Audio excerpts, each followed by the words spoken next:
Every day at the crack of dawn, a group of bloggers start combing the internet in search of stories to post in El Molino online. We have been doing that day in and day out since February 2010, looking up stories in English, French, and Portuguese for readers who prefer to be reached in Spanish. Close to 10,000 posts and almost 1 million page views later, El Molino has presented readers with a host of stories covering a very broad range of topics, from news and politics to culture and the economy to lifestyle and gossip, health and history, science, fashion, and the crazy world in which we live. And opinion, lots of opinion, from the left, from the right, from those in power and from those seeking power, from the very, very, very rich and from the very, very, very poor. El Molino is a news aggregation site, similar in a sense to others like Huffington Post, Gawker, Newser, but it is a news aggregation site with a twist.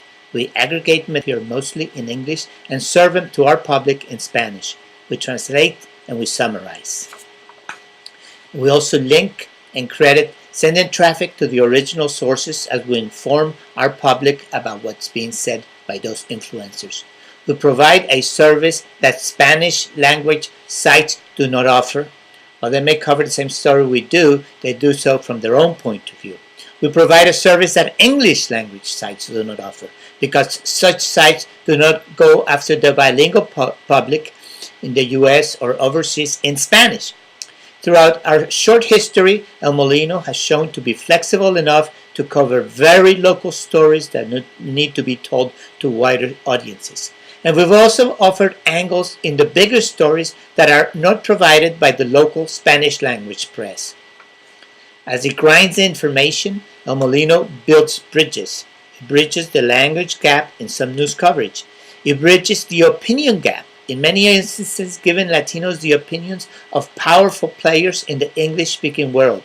It bridges content for the most part from English and French sites so it can be accessible to Spanish speakers. Many times, readers wouldn't have found out about such information without El Molino. Now El Molino is seeking help, financial help, and technical advice. We need to be able to invest in advertising to broaden our reach, increase our readership, and thus make us more attractive to advertisers. We need to invest in photo and video services to improve quality and timeliness. We need to invest in developing the technical expertise that can offer readers a wider, more dynamic service.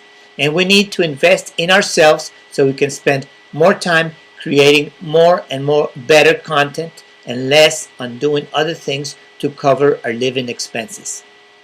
Our expansion plans include opening a culture space for young writers to publish their works, leading to an ebook with audio, video, and all the works.